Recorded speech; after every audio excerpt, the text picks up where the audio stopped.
Det her, det er så Kasper fra Fredericias fine Monza, som er blevet fuldstændig hovedopereret. Ny karburator, cylinder, stempel og så videre.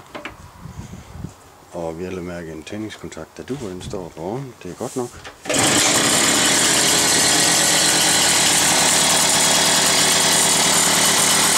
Ja, den står lige lidt højt i frontgangen til at starte med at kaste. Nu skal den lige ud og køre nogle kilometer og blive tættere, ja.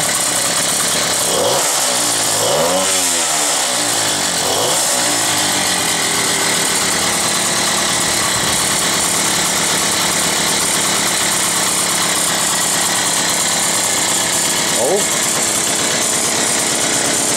online-tæller. Og den allervigtigste, stopkontakten.